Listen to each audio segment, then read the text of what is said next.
سیدنا عبداللہ ابن عمر رضی اللہ تعالی عنہما بیان کرتے ہیں، اور یہ جو روایت ہے یہ جو فتنہ خاص طور پر اس مہینے میں جسے بڑی تیزی کے ساتھ پھیلایا جا رہا ہے اس کے لیے بڑا ہی اس حدیث میں مؤثر جواب ہے۔ حضرت عبداللہ ابن عمر رضی اللہ تعالیٰ عنہما فرماتے ہیں کہ نبی صلی اللہ علیہ وسلم نے فرمایا، من نزع یدن من طاعت فلا حجت لہ یوم القیامہ۔ فرمایا جس شخص نے اپنا ہاتھ صحیح حکمران وقت کی اطاعت سے پیچھے کیا، قیامت کے دن اس کی کوئی حجت قبول نہیں کی جائے گی۔ پہلا جملہ دوبارہ اس کو سنیں، جس شخص نے صحیح حکمران کی اطاعت سے اپنا ہاتھ پیچھے کر لیا، اس کی قیامت کے دن کوئی حجت، کوئی بات مانی، کوئی عذر قبول نہیں کیا جائے گا۔ دوسرا جملہ فرمایا، وَمَن مَاتَ مُفَارِقًا لِلْجَمَاعَةِ فَقَدْ مَاتَ مَيْتَةً جَاہِلِيَّةً، اور جو شخص جماعت کو چھوڑ کر مر گیا تو وہ جاہلیت کی موت مرا ہے۔ اب یہاں دو باتیں بہت اہم ہیں، ہم نے اس حدیث کے دو پہلو دیکھنے ہیں۔ پہلا پہلو کیا ہے؟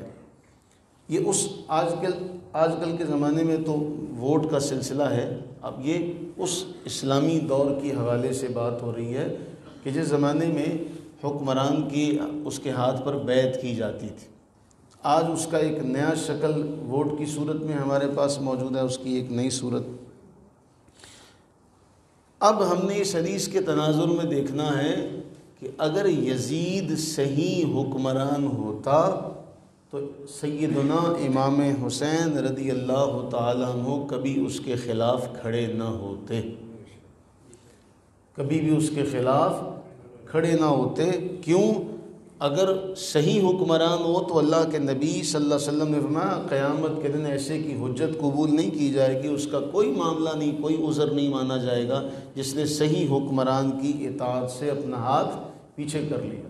دیکھیں سادہ سی بات کو سمجھیے گا، رسول اللہ صلی اللہ علیہ وسلم نے ایک اصول بیان کیا، فرمایا لا طاعت لمخلوق فی معصیت الخالق، او کما قال، مخلوق کی اطاعت ایسے کسی بھی معاملے میں نہیں کی جائے گی جس میں اللہ کی نافرمانی لازم آئے، جس میں اللہ کی، دیکھیں بیوی کو حکم دیا گیا شوہر کی اطاعت کرے، بلکہ قرآن فرما رہا ہے فالصالحات قانتات، نیک عورتیں فرما بردار ہوتی ہیں۔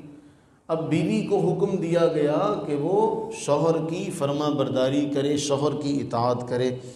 اب شوہر کی رائے بھی صحیح ہے، بیوی کی رائے بھی صحیح ہے، لیکن شوہر جو ہے یا تو اپنی دلیل سے بیوی کو راضی کر لے، پھر تو الگ معاملہ ہے، یا پھر بیوی جو ہو وہ شوہر کی پیروی کرے۔ لیکن اگر کوئی ایسا مشورہ، کوئی ایسا کام شوہر کرنے کا حکم دے جس کو شریعت نے پسند نہ کیا ہو، تو اب بیوی پر کوئی گناہ نہیں ہے، وہ اپنے شوہر کی بات نہ مانے کہ یہ اللہ کی نافرمانی کا حکم دے رہا ہے۔ یعنی اطاعت کا، فرما برداری کا حکم دیا، لیکن کہاں؟ جہاں اللہ کی اطاعت اور فرما برداری پر حرف نہ آئے۔ جہاں اللہ کی اطاعت اور فرما برداری پر حرف آئے گا، بیوی اس حکم سے باہر آ جائے گی کہ اب تمہارے لیے لازم نہیں ہے کہ اس کی بات کو تسلیم کرو۔ اسی طرح اللہ تعالیٰ کے نبی صلی اللہ علیہ وسلم نے فرمایا علیکم بالجماع، تم پر جماعت کا ساتھ لازمی ہے کہ جماعت کے ساتھ رہو۔ اور پھر ایک روایت میں فرمایا الشیطان مع الواحد، کہ شیطان اکیلے شخص کا ساتھی بن جاتا ہے، اور جہاں دو ہونا وَهُوَ مِنَ الْإِثْنَيْنِ أَبْعَدُ، وہ دور ہو جاتا ہے۔ اسی لیے ہمارے بزرگ فرمایا کرتے تھے کہ اکیلے آدمی سفر پر نہ جائے، سیانے نصیحت کیا کرتے تھے بھی اکیلے سفر پر نہ جاؤ، ایک اور ایک 11 ہوتے ہیں۔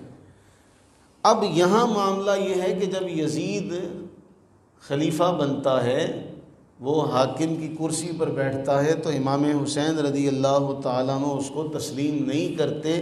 اگر صحیح حاکم ہوتا تو امام علی مقام یہ عمل دنیا کے سامنے نہ رکھتے۔ دوسرا اس حدیث کا جملہ کہ جو جماعت کو چھوڑ کر مر گیا، تو امام علی مقام امام حسین رضی اللہ تعالیٰ عنہ نے الگ راستہ جو اختیار کیا، اس کا معنی یہ ہے کہ آپ کی نگاہ میں وہ صحیح خلیفہ نہیں تھا، اس لیے آپ نے اسے حاکم تسلیم نہیں کیا۔ یہ تو ہو گیا ایک پہلو۔ دوسرا اس کا پہلو بڑا اہم ہے اسی حوالے سے کہ جو سیدنا امیر معاویہ رضی اللہ تعالیٰ عنہ ہیں، اگر وہ صحیح نہ ہوتے تو امام حسن مجتبیٰ رضی اللہ تعالیٰ عنہ کبھی بھی ان کے ہاتھ میں امت کی باغ ڈور نہ پکڑواتے، کیونکہ امام حسن رضی اللہ تعالیٰ عنہ نے جب صلح کر لی اور سارا امت کا جو معاملہ اور بار تھا وہ سارا امیر معاویہ رضی اللہ عنہ کے سپرد کر دیا، تو پھر اس کا معنی یہ ہوا کہ اگر وہ صحیح نہ ہوتے تو کبھی بھی امام حسن رضی اللہ تعالیٰ عنہ ان کے ہاتھ میں یہ معاملہ نہ دیتے۔ اب بات بالکل واضح ہو گئی کہ وہ صحیح تھے، اس لیے امام حسن رضی اللہ تعالیٰ عنہ نے سارا معاملہ ان کے سپرد کر دیا۔ یہ صحیح نہیں تھا، اسی لیے امام حسین رضی اللہ تعالیٰ عنہ اس کے خلاف کھڑے ہو گئے۔ یہ پیمانہ اور یہ معیار ہے۔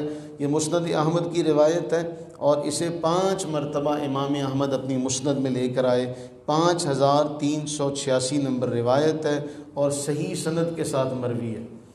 اب صحیح سند سے ہمیں جو باتیں ثابت ہوئیں کہ اس کا معنی یہ ہوا کہ یزید صحیح نہیں تھا، اس لیے امام حسین رضی اللہ عنہ نے اس کے خلاف خروج کیا، اور سیدنا امیر معاویہ رضی اللہ تعالیٰ عنہ صحیح تھے، اسی لیے امام حسن رضی اللہ تعالیٰ عنہ نے سارا معاملہ ان کے سپرد کر دیا۔ ورنہ یہ کیسے ممکن ہے؟ یہ آج کا 1400 سال بعد کا بندہ بیٹھ کے اپنی مسند پہ بیٹھ کے امیر معاویہ رضی اللہ عنہ کے خلاف باتیں کرے اور انہیں ان کے ساتھ ملائے، تو پھر اگر آپ امیر معاویہ رضی اللہ تعالیٰ عنہ کی عدالت پر انگلی اٹھائیں گے، آپ کے کردار پر انگلی اٹھائیں گے، تو یہ انگلی امیر معاویہ کی طرف نہیں جا رہی، بلکہ امیر معاویہ رضی اللہ تعالیٰ عنہ کو جس نے یہ معاملہ سونپا ان کی طرف بھی پھر یہ جائے گی۔ پھر اس کا جواب کیا دیا جائے گا؟ کیا امام حسن رضی اللہ عنہ کو یہ نہیں پتہ تھا کہ امیر معاویہ صحیح نہیں ہے؟ معاذ اللہ ثم معاذ اللہ۔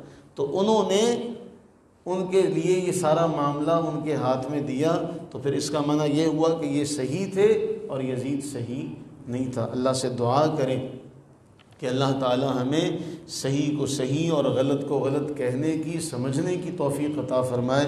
ہم اس روش میں بہتے ہیں کہ یزید کو برا کہتے کہتے یہ معاملہ رکتا نہیں ہے، ہم آگے جاتے ہیں، اور ہمارے یہ دور میں اس طرح ہو رہا ہے کہ ایک غلیظ آدمی نے سیدنا امیر معاویہ رضی اللہ عنہ کے بارے میں جو الفاظ اس ماہ میں دوبارہ کہے، اور دوبارہ ہمارے اہل سنت والجماعت کے لوگ اکٹھے ہوئے اور حکومت سے کہا کہ آپ ان کو لگام دیں، ان کو سنبھالیں کہ یہ امیر معاویہ رضی اللہ عنہ کے بارے میں بول رہے ہیں۔ تو یہ امیر معاویہ رضی اللہ عنہ کی ذات ایک دروازہ ہے، اگر یہاں سے سلسلہ شروع ہوا تو پھر وہ ابو بکر و عمر رضی اللہ عنہما تک جائے گا، اور وہ کسی نہ کسی طریقے سے جا رہا ہے۔ اللہ سے دعا کریں کہ باری تعالی ہمیں سمجھ کی توفیق عطا فرمائے، اور ہمیں صحیح کو صحیح اور غلط کو غلط کہنے کی بھی ہمت عطا فرمائے، اور ہمیں جماعت کا ساتھ نصیب فرمائے۔ آمین ثم آمین۔